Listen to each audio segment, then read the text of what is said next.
성경 말씀 함께 보겠습니다. 오늘 우리에게 주신 하나님의 말씀은 신약성경 로마서 8장 1절부터 11절 말씀입니다. 찾으셨으면 제가 봉독합니다. 그러므로 이제 그리스도 예수 안에 있는 자에게는 결코 정죄함이 없나니 이는 그리스도 예수 안에 있는 생명의 성령의 법이 죄와 사망의 법에서 너를 해방하였음이라. 율법이 육신으로 말미암아 연약하여 할 수 없는 그것을 하나님은 하시나니 곧 죄로 말미암아 자기 아들을 죄 있는 육신의 모양으로 보내어 육신의 죄를 정하사 육신을 따르지 않고 그 영을 따라 행하는 우리에게 율법의 요구가 이루어지게 하려 하심이라. 육신을 따르는 자는 육신의 일을, 영을 따르는 자는 영의 일을 생각하나니 육신의 생각은 사망이요 영의 생각은 생명과 평안이니라. 육신의 생각은 하나님과 원수가 되나니 이는 하나님의 법에 굴복하지 아니할 뿐 아니라 할 수도 없음이라. 육신에 있는 자들은 하나님을 기쁘시게 할 수 없느니라. 만일 너희 속에 하나님의 영이 거하시면 너희가 육신에 있지 아니하고 영에 있나니 누구든지 그리스도의 영이 없으면 그리스도의 사람이 아니라. 또 그리스도께서 너희 안에 계시면 몸은 죄로 말미암아 죽은 것이나 영은 의로 말미암아 살아 있는 것이니라.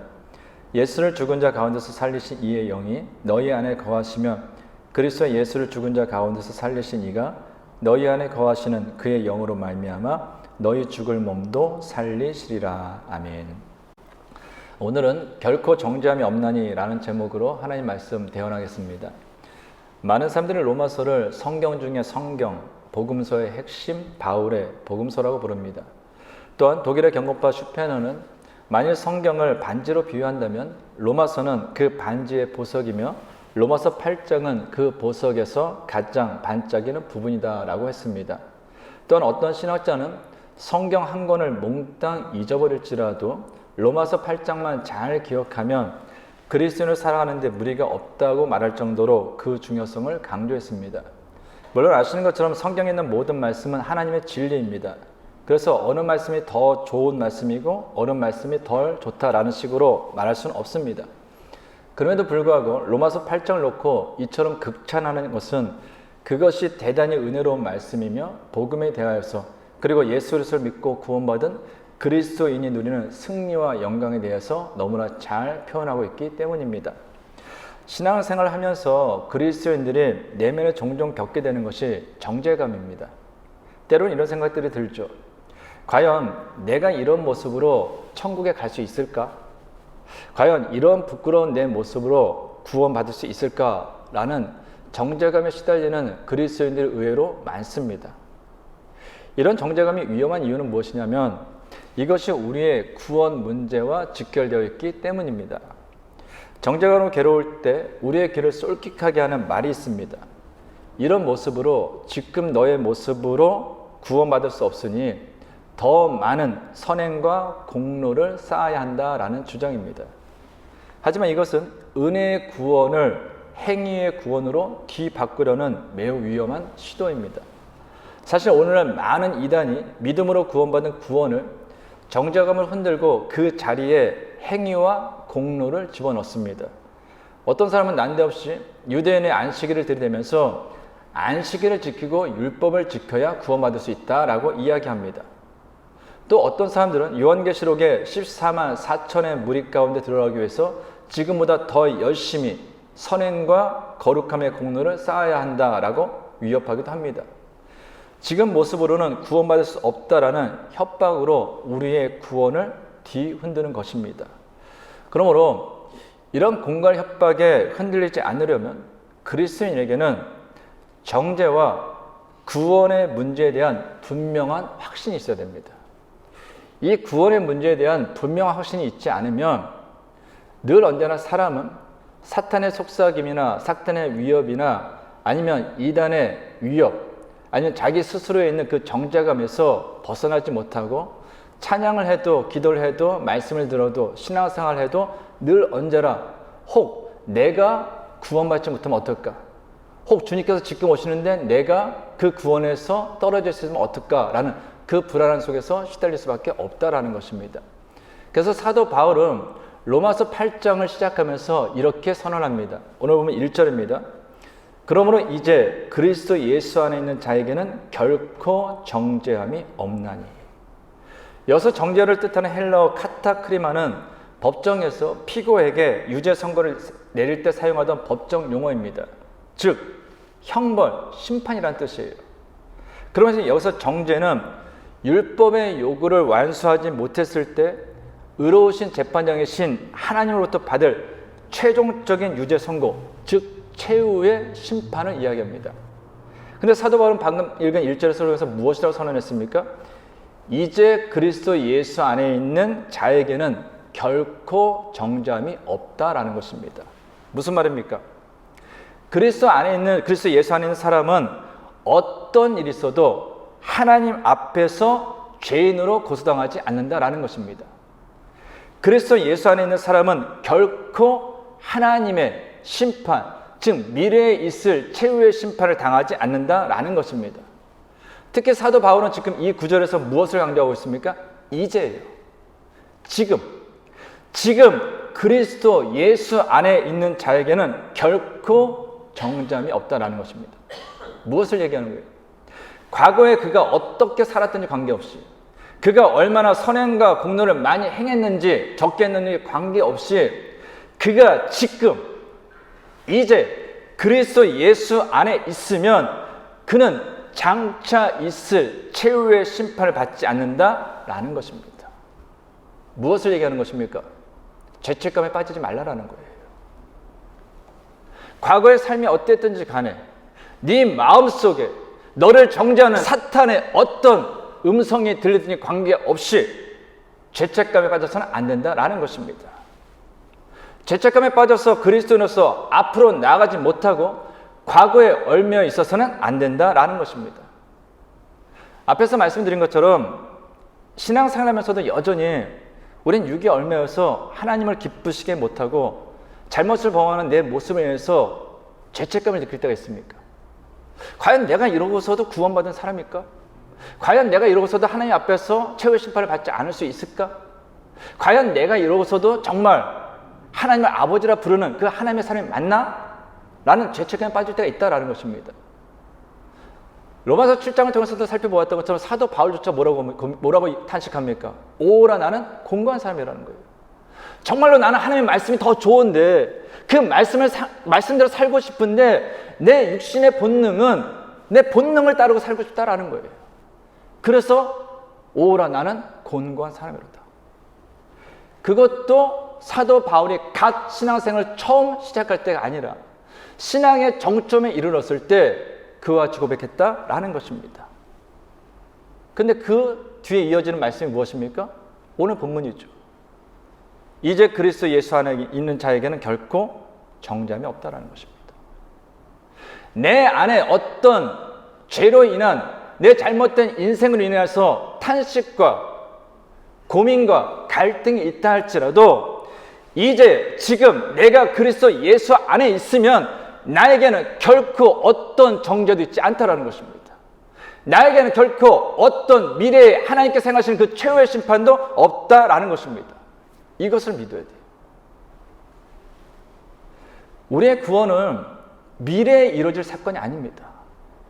내가 앞으로 예배를 더 잘 드리고 신앙생활을 더 열심히 하고 성경에 대해서 더 많이 알고 기도를 잘하고 봉사를 다 하고 선교를 더 많이 하고 더 많은 사람을 전도하고 헌금을 많이 해야 그때 내게 이루어지는 구원이 아니라 그것과 관계없이 내가 지금 그리스도 예수 안에 있으면 나에게 이미 구원은 완성되었다라는 것입니다. 이미 나는 하나님의 그 정죄, 최후의 심판의 그 정죄, 죄로 인한 그 정죄를 받지 않는다라는 것입니다. 이것을 믿어야 돼요. 그 확신 위에 서야 된다라는 것입니다. 그래야 우리는 비로소 하나님의 자녀로서 구원받은 그리스도인으로서 내일을 향해서 미래를 향해서 주님과 함께 나아갈 수 있다라는 것입니다. 물론 때로는 여전히 하나님을 기쁘시게 못하고 말씀을 들었음에도 불구하고 기도를 했음에도 불구하고 결단했음에도 불구하고 죄의 길을 걸을 때 있습니다. 실수하고 넘어질 수 있어요. 그래서 정말 내가 이러고서도 구원받는 사람이야? 정말로 내가 이러고서도 그리스도인을 할 수 있어? 탄식할 수 있습니다. 그런데 그때 우리가 가져야 될 자세는요, 낙심의 자리에, 갈등의 자리에, 절망의 자리에 주저앉는 것이 아니라 그때 오히려 우리는 나 자신을 향하여서 아니면 내 안에 속삭이는 그 사탄을 향해서 그리스도 예수 안에 있는 나는 이제 정죄함이 없다라고 선언해야 된다는 것입니다. 그리고서 그 믿음 안에 다시금 주님의 손을 붙잡고 낙심의 자리, 절망의 자리, 탄식의 자리에서 일어나 주님과 함께 믿음의 길을 다시 당당하게 걸어가야 한다는 것입니다. 그것이 바로 하나님께서 구원받은 신앙인으로서 하나님의 택함 받은 하나님의 자녀로서 우리에게 오늘 원하시는 것이다 라는 것입니다. 그렇다면 그리스도 예수 안에 있는 사람에게 왜 정죄함이 없을까요? 오늘 성경을 통해서 두 가지를 좀 이야기하려고 하는데요. 첫 번째는 생명의 성령의 법이 죄와 사망의 법에서 우리를 해방하였기 때문입니다. 오늘 보면 2절입니다. 이는 그리스도 예수 안에 있는 생명의 성령의 법이 죄와 사망의 법에서 너를 해방하였음이라. 아멘. 여기서 바울은 서로 대립되는 두 가지의 법에 대해서 이야기합니다. 하나는 성령의 법, 곧 생명의 법이고, 다른 하나는 죄의 법, 곧 사망의 법입니다. 그러니까 예수 그리스도 안에서 생명을 누리게 하는 그 법이 사망의 법에서 우리를 해방시켜 주었습니다. 그러므로 우리가 주님 예수 그리스도 안에 있으면 우리에게 형벌이 있을 수 없는 거예요. 근데 여기서 우리가 주목해야 할 중요한 단어가 있습니다. 그것은 바로 해방이에요. 바울은 지금 생명의 법이 사망의 법을 폐지하였다, 없앴다라고 이야기하지 않습니다. 뭐라고 이야기하죠? 사망의 법에서 해방한다고 했어요. 해방. 무엇을 얘기하는 걸까요? 여전히 이 세상은 죄의 법, 사망의 법이 막강한 영향력을 미치고 있다는 거예요. 그 막강한 영향력에 의해서 사람들을 죽음으로 몰고 가고 있다는 것입니다. 그러나 사망의 법이 아무리 이 세상에서 막강한 영향력을 끼치고 그 영향이 크다 할지라도 그리스도 예수 안에 있는 사람은 그 영향력에서 완전히 벗어났다라는 것입니다. 그래서 걱정할 필요가 없는 거예요. 출애굽한 이스라엘 백성들 홍해를 건넌 때를 생각해 보시면 됩니다. 홍해는 이스라엘 백성들에게는 생명의 바다였습니다. 왜일까요? 그것을 지나서야 그들은 애굽의 영향력에서 완전히 벗어날 수 있었기 때문이에요. 그래서 이스라엘 백성들은 그 홍해를 건넌 이후로 애굽의 영향에서 완전히 벗어나 하나님께서 약속하신 가나안 땅 향해 나아가죠. 그래서 이스라엘 백성들에게 홍해는 생명의 바다였습니다. 근데 동일한 바다, 동일한 홍해인데 애국 군대가 홍해를 지날 때 그들에게 홍해는 죽음의 바다였습니다. 분명히 같은 장소입니다. 같은 바다입니다. 근데 어째서 이스라엘 백성들에게는 그 홍해가 생명의 바다가 되고 애국 군대에게는 죽음의 바다가 되었습니까? 이스라엘 백성들은 하나님의 말씀을 따라 가나안을 향했기 때문에 생명의 법이 그들을 지키고 있었고, 애국 군대는 하나님의 말씀을 등졌기에 사망의 법에 따라 심판의 형벌이 그들에게 있게 된 것입니다. 무엇을 의미하는 거예요? 같은 장소에 있다 할지라도 성령의 법에 속해 있느냐, 죄의 법에 속해 있느냐에 따라서 그 결과는 생명과 사망으로 갈라진다라는 것입니다. 그래서 여기서 매우 중요한 것이 하나 나와요. 그리스도 예수 안에 있는 자, 지금 그리스도 예수 안에 있는 자는 정죄함을 받지 않습니다. 그런데 중요한 거는요, 여기서 말하는 그리스도 예수 안에 있는 자는요, 단지 입술로 믿습니다, 믿습니다, 예수를 믿습니다, 믿습니다 라고 고백하는 사람이 아니라는 거예요. 여기서 말하는 그리스도 예수 안에 있는 자는 그리스도 예수를 닮는 것을 삶의 목표로 하는 사람, 주님의 말씀대로 사는 사람을 의미한다라는 것입니다. 생각해 보세요. 예수를 믿는다 해가지고 나 예수 믿기로 결정했어. 그래서 나 오늘부터 교회 가기로 했어. 그렇다고 해가지고 예수 믿기 전에 교회 다니기 전에 나와 예수 믿은 후에 교회 나온 나가 달라집니까? 그렇지 않아요. 여전히 죄의 갈등이 있습니다. 고민이 있습니다. 여전히 죄가 사망의 도사를 그은 이 세상 가운데 살고 있다라는 것입니다. 오히려 말씀을 알아가면 알아갈수록, 믿음이 깊어지면 깊어질수록 죄에 대한 고민과 갈등은 더욱더 커집니다. 왜요? 이전에는 죄로 여기지 않았던 것들이 죄로 여겨지기 때문이에요.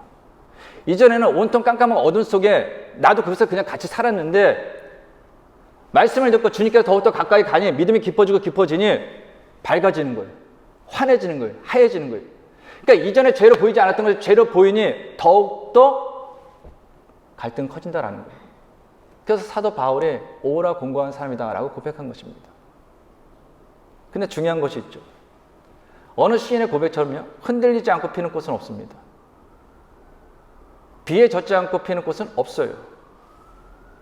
여전히 죄에 대한 고민과 갈등이 있다 할지라도 우리가 진정으로 주님을 믿는 사람으로서, 그리스도 예수 안에 있는 사람으로서 예수 그리스도를 닮기 위하여, 주님의 말씀대로 살아가기 위하여 몸부림치며 살아간다면 그 사람은 생명의 성령의 법이 생명을 인도하는 그 은혜를 누리게 된다라는 것입니다.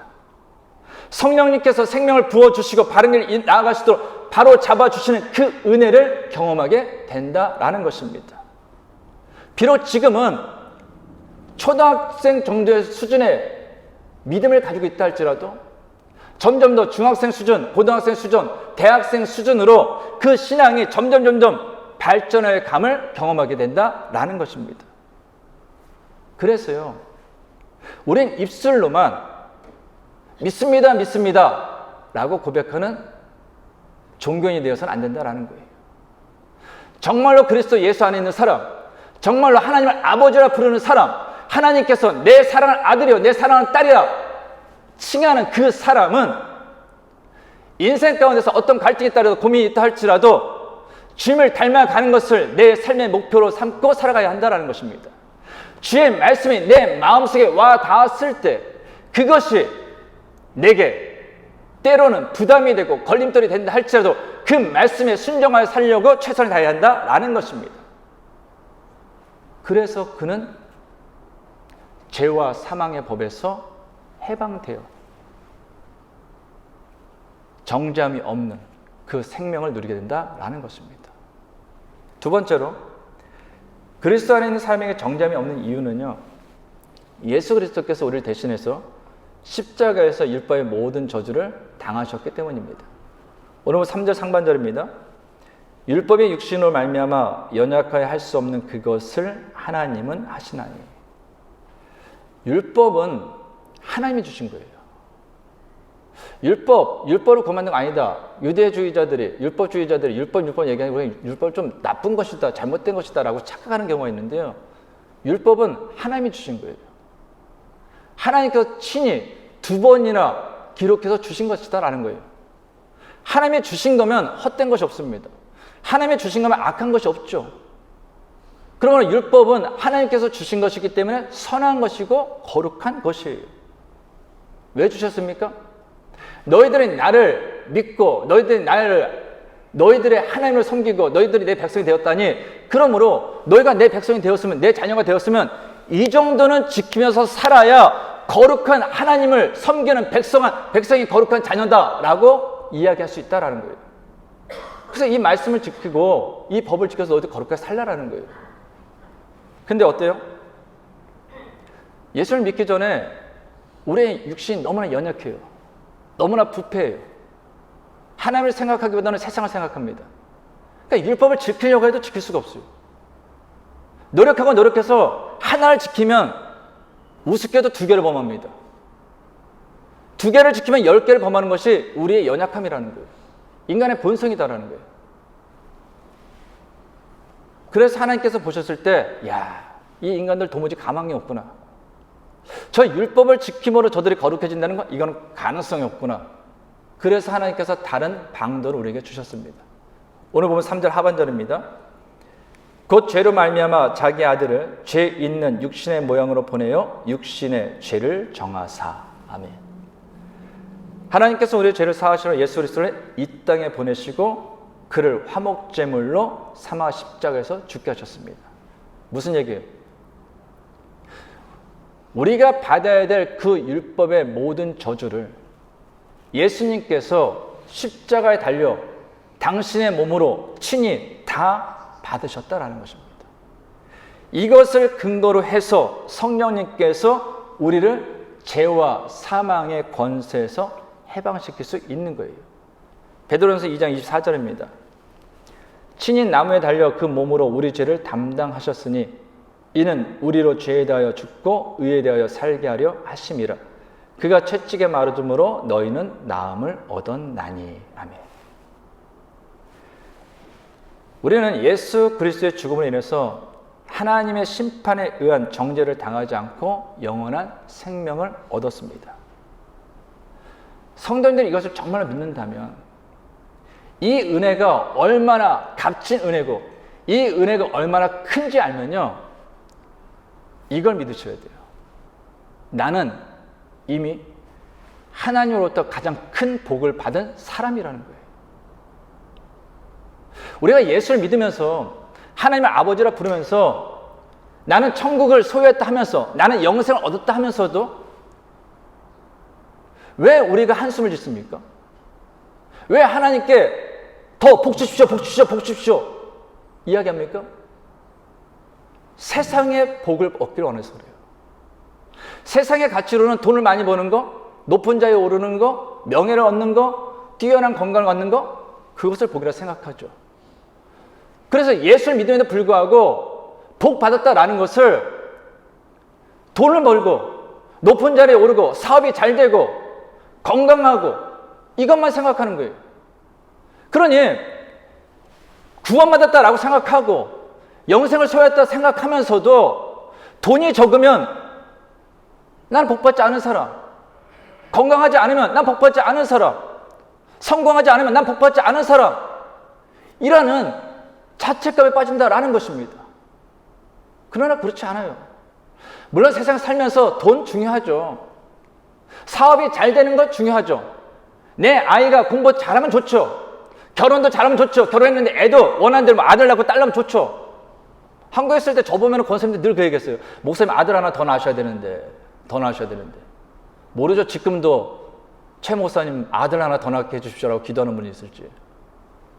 왜 그렇습니까? 딸만 낳으면 복받은 인생이 아니라는 거예요. 아들을 낳아야 복받은 인생을 생각하기 때문이라는 거예요. 근데 그렇지 않죠.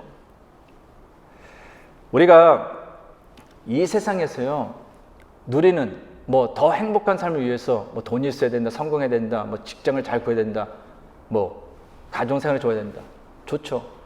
근데 기껏 해봤자 120년 넘기 어려워요. 저희 아이들도 이제 20대 초반인데 매일 그 얘기예요. 아빠 일주일이 어떻게 지나갔는지 모르겠다고. 그것이 2번, 3번 쌓이면 한 달이 어떻게 지나갔는지 모르겠다고. 제가 그때마다 얘기해요. 늙은 애비 앞에서 참 좋은 말 하고 있다. 근데 그게 맞죠. 나이가 많든 적든 관계없이 시간이 지나면 지날수록 참 빠르다는 생각이 들어요. 언제 이렇게 됐나 싶어요. 말 그대로 마음은 똑같아요. 제가 불과 한 달 전인가요? 한 달 전에 감기 걸렸는데 지금도 찬바람만 쐬면 이게 좀 계속 나와요. 예전에는 감기 걸리면은 감기 좀 올 것 같다면 약 먹으면 그 다음날 괜찮았거든요. 근데 4주가 넘도록 가더라고요. 그리고 목이 아파오기 시작하는데 주일날 설교하고 집을 가면 2, 3일 여기가 뜨거워가지고 말을 못했어요. 그러더니 한 2주 지나니까 허리가 갑자기 안 좋아지더니 설교 준비를 한다거나 하면은 좀만 오래 앉았다 일어나려면 일어나지 못하는 거예요. 다행히 지금 치료받고서 괜찮아졌습니다. 근데 그럴 때 그런 생각이 드는 거예요. 내 마음은 똑같은데, 야, 이게 시간이 앞에 숫자가 1에서 2에서 3에서 4에서 4에서 5에서 5에서 6 이렇게 바뀌어 나가면 이거는 진짜 불변의 진리구나. 기껏 해봐야 그게 120년이에요. 그 뒤에는요, 내가 무엇을 가졌든지 간에 내가 무엇을 얻었든지 어떤 자리에 있든지 관계없이요, 우리는 모두 한 줌의 흙으로 돌아가야 합니다. 그렇게 끝난다면 인생에서 돈 버는 거 목적으로 살 수 있습니다. 인생에서 성공하는 거, 더 많은 걸 배우는 거 목적으로 살 수 있어요. 근데 그 뒤에 인생이 끝이 아니라는 거예요. 그 뒤에 비로소 진정한 인생이 시작되는 그런 영원한 인생이에요. 하나님 안에서, 하나님 나라에서 영원한 행복을 누리는 삶이냐, 아니면 지옥에서 영원한 심판을 받는 삶이냐, 두 갈림길밖에 없다라는 것입니다. 근데 어디로 가냐, 하나님 나라냐, 지옥이냐, 그것을 결정하는 것은 돈도 아닙니다. 명예도 아닙니다. 권력도 아니에요. 단 하나, 나의 모든 죄를 대신 짊어지시고 십자가에 주신 그 예수 그리스도를 믿는 그 믿음이 결정한다라는 거예요.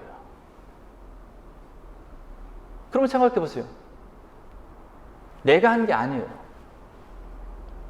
어쩌면 나는 이 세상에서 열심히 살려고, 어쩌면 더 살려고 했을지 모르지만 하나님의 은혜로 예수님께서 당신의 몸을 십자가에서 내 대신 저주의 몸으로 내버리심으로 내가 구원받았다면, 그 믿음조차 내가 갖겠다는 것이 아니라 하나님께서 나를 택하여 믿음을 주심으로 내가 그 예수 그리스도를 믿게 되었다면 이보다 더 큰 축복은 없죠.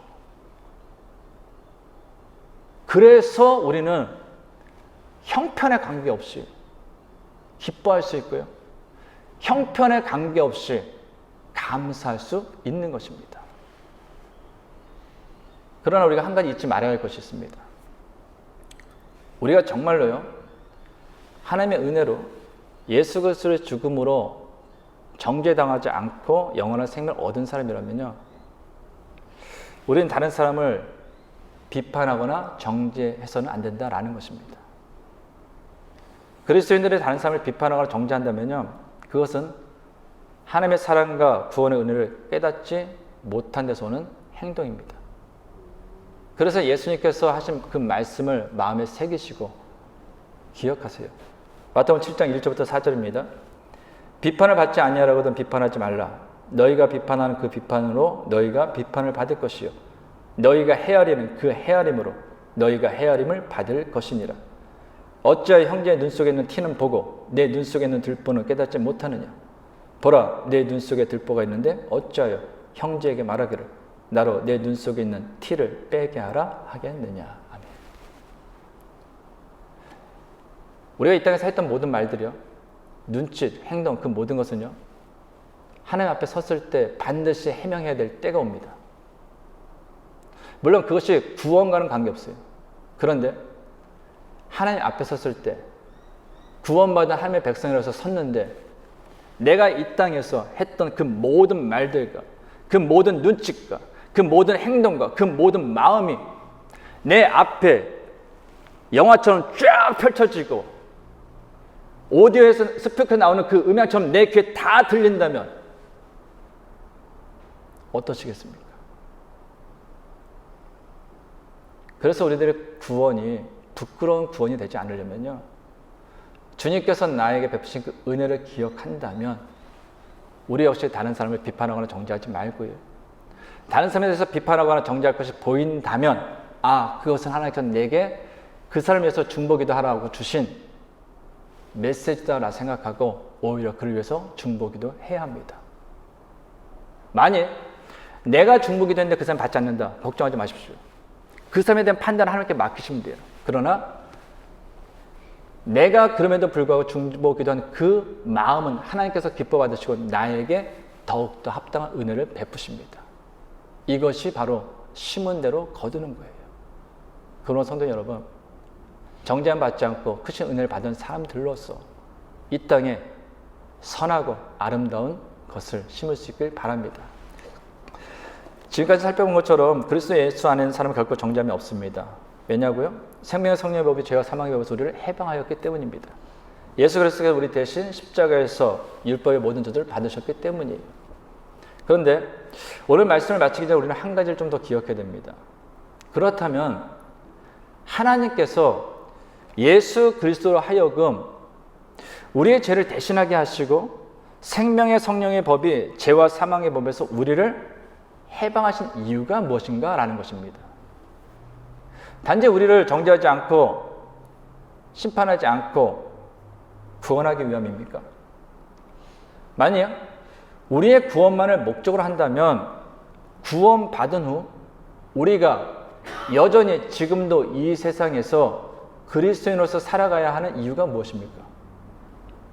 만일 구원만이 목적이라면 구원과 동시에 하나님께서 우리를 하나님 나라로 데려가시면 구원이란 그 목적을 이루는 것이 아닙니까? 오히려 그것이 내 인생에도 더 행복하지 않을까요? 그럼에도 우리는 아직 이 땅에서 그리스도인으로 살아가고 있습니다. 그리고 앞으로도 그리스도인으로 살아가야 합니다. 이유가 무엇입니까? 오늘 4절입니다.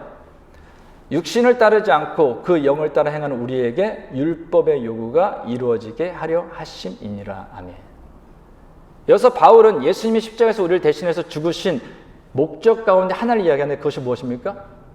우리로 하여금 율법이 요구하는 거룩한 삶을 살도록 하기 위해서다라는 거예요.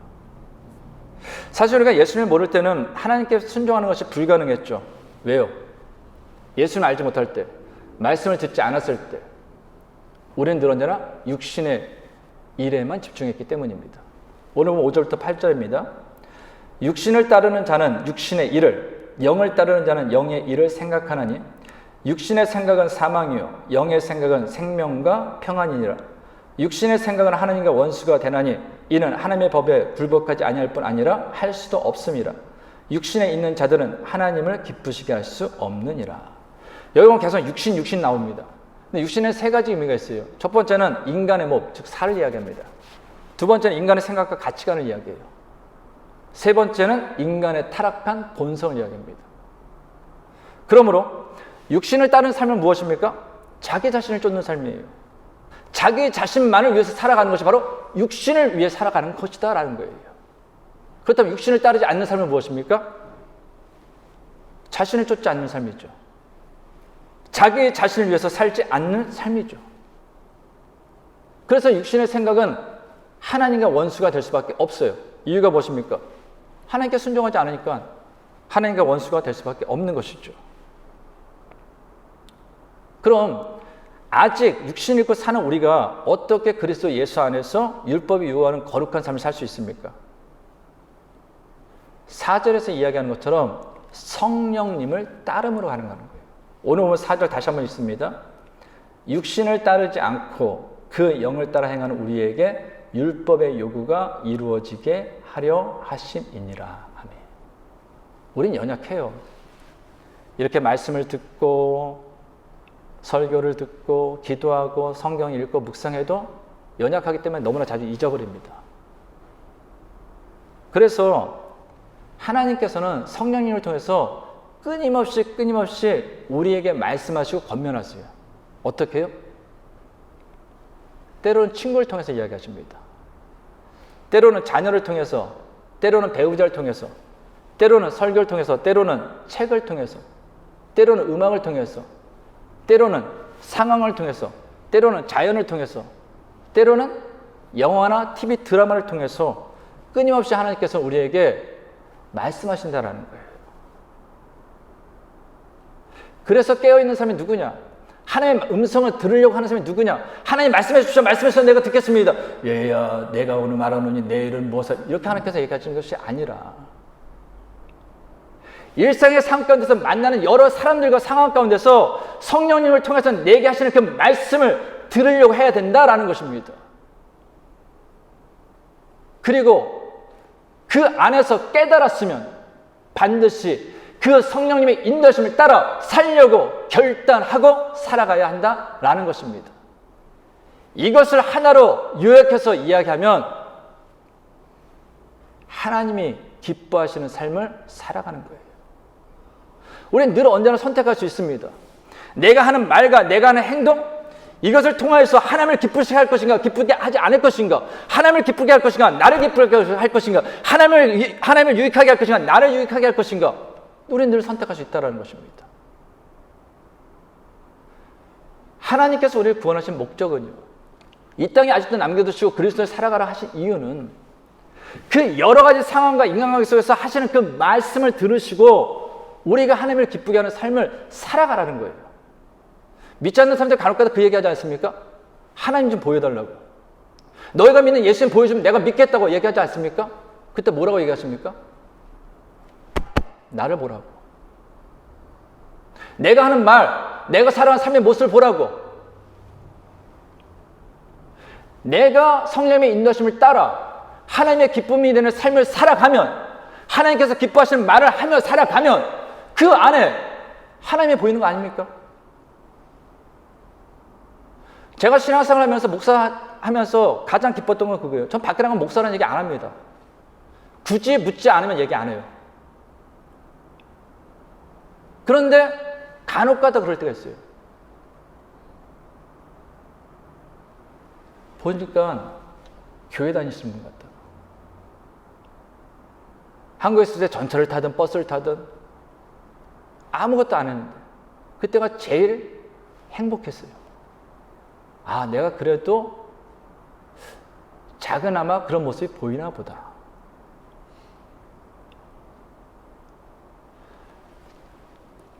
우리는 결혼해서 자녀를 낳습니다. 자녀가 어디 나갔는데 누군가가 야, 너는 딱 봐도 네 아버지랑 똑같이 생겼구나. 네 엄마랑 똑같이 생겼구나. 그 말 들으면 부모가 마음이 기쁘죠. 행복하죠. 내 자녀였는데 나를 닮았지 않고 딴 사람 닮았다면 그것처럼 기분 나쁜 게 없지 않습니까? 하나님도 동일한 거예요. 우리가 살아가면서 누군가에게 내 모습을 통하여서, 내 말을 통하여서 하나님을 보여줘야 된다는 것입니다. 그래서 하나님께서 오늘도 우리에게 그리스도를 살아가라는 거예요.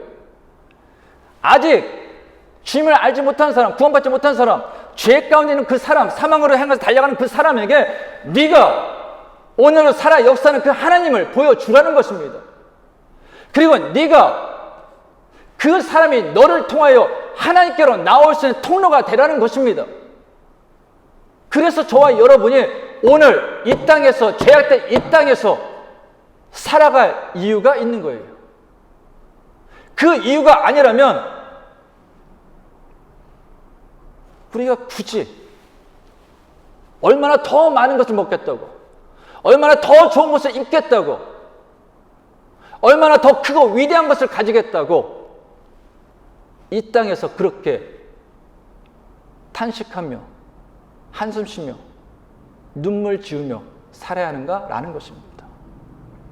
우리 인생에 제발 이 땅 육신의 것만 생각하지 말고 위의 것, 하나님의 것, 하나님 나라를 소유한 사람으로서 이미 죽음이라는 그 죄의 문제를 완전히 해결한 영생을 소유한 사람으로서 좀 더 높은 가치를 위하여서 오늘의 시간을 소중하게 사용할 수 있는 저와 여러분이 되기를 간절히 바랍니다. 기도하겠습니다. 하나님 아버지, 하나님의 은혜 가운데 예수 그리스도의 죽음으로 정죄를 당하지 않고 영원한 생명을 얻게 하심을 감사드립니다. 그러므로 이제 저희도 다른 사람을 비판하거나 정죄하지 않으며 하나님께서 선물로 주신 오늘이라는 삶 가운데 성령님의 인도하심을 따름으로 우리의 삶을 통하여 살아계신 하나님을 드러내며 저희의 삶이 세상에 믿지 않는 많은 사람들이 하나님께로 나아가는 통로로 쓰임받게 하옵소서. 예수님의 이름으로 기도하옵나이다. 아멘. 이 시간 다 같이 기도하는 마음으로 찬양하며 기도하겠습니다.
여러분, 성도들 안에 주님께서 계심을 믿으십니까? 내가 인생길 나 혼자 사는 것 같지만 그렇지 않습니다. 주님께서 나와 함께 하십니다. 그러므로 성도 여러분, 인생 가운데 너무 무거운 짐으로 인하여서 한숨 쉬지 마십시오. 사람에 의해서 때로는 악한 영이 여러분을 정죄한다 할지라도 흔들리지 마십시오. 여러분이 이미 구원받은 하나님의 자녀입니다. 거룩하신 하나님을 아버지라 부르는 하나님의 자녀입니다. 당당하십시오. 과거에 매이지도 마시고 오늘을 하나님께서 살아감으로 하나님께서 감사한 내일을 만들어 가십시오. 여러분에게 하나님께서 아름다운 인생을 허락하여 주셨습니다. 여러분을 통해서 하나님께서는 하나님을 만방에 보이기를 원하십니다. 여러분은 정말로 대단한 사람이십니다. 우리 시간같이 기도할 때 하나님의 사람으로서 당당하게 살아가는 하나님의 자녀가 되게 하여 주시옵소서. 우리 시간같이 주님 앞에 기도합니다.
이제는 우리 주 예수 그리스도의 은혜와 하나님의 크신 사랑과 성령님의 교통하심이 하나님의 은혜로 예수 그리스도의 죽음으로 정죄를 당하지 않는 하나님의 사람으로서 하나님께서 선물로 주신 오늘이라는 정말로 귀한 그 인생 가운데 성령님의 인도하심을 따름으로 하나님을 기쁘게 하며 삶 가운데 살아계신 하나님을 드러내므로 세상에 믿지 않는 많은 사람들이 우리의 그 인생을 통하여 살아계신 주님을 보고 하나님께로 나아가는 통로로 또한 쓰임받길 원하는 모든 성도들과 가정과 세우신 기업 위에 이제부터 영원까지 함께 하시기를 간절히 축원하옵나이다. 아멘.